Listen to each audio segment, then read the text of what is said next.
আজকে প্রতিটি ক্ষেত্রে আজকে আমরা মানবিক মুখ নিয়ে চলি। তো আমরা সেই মানবিক মুখ নিয়েই আমরা ভদ্রমহিলাকে বলেছিলাম আপনি বসুন এবং বাড়তি যে টাকা চেয়েছে সেটা আপনি দেবেন না, আমরা প্রতিবাদ করছি।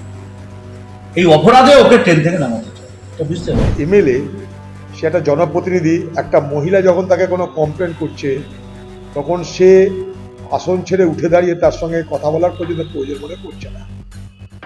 এই ধরনের দুর্বিনীত আচরণ তৃণমূলের জনপ্রতিনিধিদের পক্ষেই শোভা দেয়।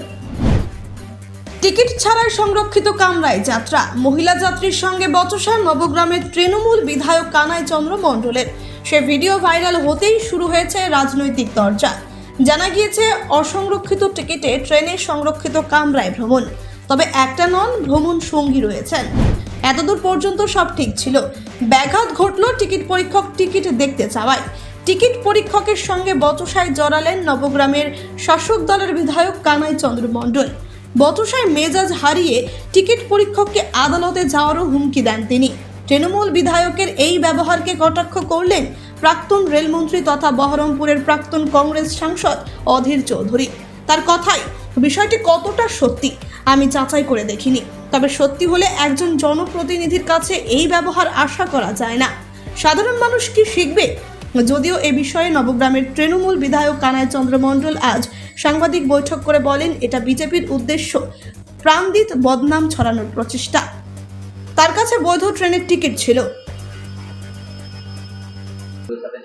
দেখলাম কালকে ভিডিওতে যে একটা এমএলএ সে একটা জনপ্রতিনিধি, একটা মহিলা যখন তাকে কোনো কমপ্লেন করছে তখন সে আসন ছেড়ে উঠে দাঁড়িয়ে তার সঙ্গে কথা বলার পর্যন্ত প্রয়োজন মনে করছে না। এই ধরনের দুর্বিনীত আচরণ তৃণমূলের জনপ্রতিনিধিদের পক্ষেই শোভা দেয়। পাশাপাশি আরেকটা জিনিস দেখলাম, আমি এটা কালকে মন্তব্য করেছি, যে ক্রমশ নারী আন্দোলন এবং বিচারের দাবিতে বাংলার মা বোনেদের আন্দোলন, ডাক্তারদের আন্দোলন ক্রমে বাংলার নারী সমাজকে প্রতিবাদী করছে। কারণ কালকে যেভাবে সেই মহিলা এখানকার বিধায়ককে চেস করছিল, তার দৃঢ়তা, তার বাহাদুরি, তার সাহস দেখে আমার ভালো লেগেছে। কিন্তু দুটো দিক এখানে, একটা মহিলা তাকে অপমান করছে একটা বিধায়ক, অথচ তার যুক্তির জবাব দিতে পারছে না। টিকিট থাকা অবস্থায় সে সিটে বসতে পারছে না, কারণ এমএলএ এর আত্মীয়কে সিট দিতে হবে, অথচ তার রিজার্ভেশন নাই। অথচ রিজার্ভেশন, যার টিকিট আছে রিজার্ভ টিকিট, তাকে সিটে বসে দেওয়া হচ্ছে না। রেলের আইনে এইভাবে পারে না। যদি এটাকে করে, রেল আইন তার বিরুদ্ধে ব্যবস্থা নিতে পারে, পুলিশ দিয়ে অর্থাৎ আরপিএফ দিয়ে তাকে অ্যারেস্ট করতে পারে, গাড়ি থেকে নামাতেও পারে। আমার ধন্যবাদ আমার দেশের বন্ধুদের, যে গতকালকে, গত পরশু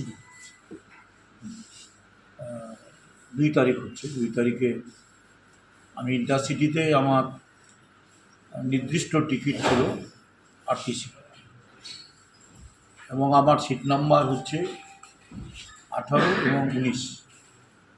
এই সিট নাম্বারেই আমি নির্দিষ্ট সিটে আমার গন্তব্যস্থল ছিল হাওড়া। আমরা খাগড়া স্টেশনে গিয়ে উপস্থিত হই, তখন আমার বিধায়ক জলঙ্গির রেজাক সাহেব এবং খড়গ্রামের বিধায়ক আশিস মার্জিতের একজন কম্পেনিয়ান ছিল, রেজাক সাহেবের একজন কম্পেনিয়ান ছিল, আমার কম্পেনিয়ান যায়নি। আমরা ট্রেনে যথারীতি উঠে যাচ্ছিলাম। এমন অবস্থায় হচ্ছে যে জিয়াগঞ্জের পার্শ্ববর্তী একজন মহিলা, তিনি এলআইসি করেন, নাম সুপর্ণা দাস।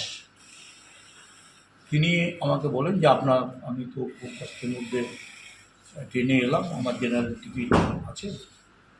তো আমি এসিকে বললাম যে, এই টিটিকে বললাম যে আমার সিটটা একটু কনভার্ট করে দিতে, সিসিতে যদি হয়, যা টাকা লাগে আমি দেবো, কনভার্ট করে দিতে। তো টিটি বললেন কনভার্ট করতে যা টাকা লাগবে তার বাইরেও অতিরিক্ত আরও 500 টাকা আপনারা দিতে হবে। সেই জন্য আমি পারছি না, তবে যদি আপনাদের সঙ্গে যাওয়ার ব্যবস্থা হয় তাহলে আমি উপকৃত হব। তো আমরা বললাম তো আমার তো কোম্পানি আর আসেনি, আপনি বসবেন আমার কাছে, এই বলে আমরা তাকে নিয়ে গিয়ে বসাই। তার কিছুক্ষণের মধ্যে টিটি আসে, আমার যথারীতি টিকিট থাকে। তখন আমার পাশে যিনি বসেছিলেন সুপর্ণা দাস, তার জেনারেল টিকিট ছিল, তাকে বলেন যে আপনি ট্রেন থেকে নেমে যাবেন, তাকে থ্রেট করে। তখন আমি বলি থ্রেট করছেন কেন, আপনি ওকে থ্রেট করছেন কেন, ট্রেন থেকে নামাবেন কেন? উত্তর, জেনারেল ট্রেনের টিকিট আছে, ট্রেন থেকে আপনি নামাতে পারেন না। না, আপনার এখানে তো অন্য সিট আছে, অন্য নামের সিট আছে। তো আমরা সেই মানবিক মুখ নিয়েই আমরা ভদ্রমহিলাকে বলেছিলাম যে আপনি বসুন, এবং বাড়তি যে টাকা চেয়েছে সেটা আপনি দেবেন না, আমরা প্রতিবাদ করছি। এই অপরাধে ওকে ট্রেন থেকে নামাতে চাই, এটা বুঝতে হবে। আমরা অনেক ক্ষেত্রে এটা সাহায্য করে সহযোগিতা করি।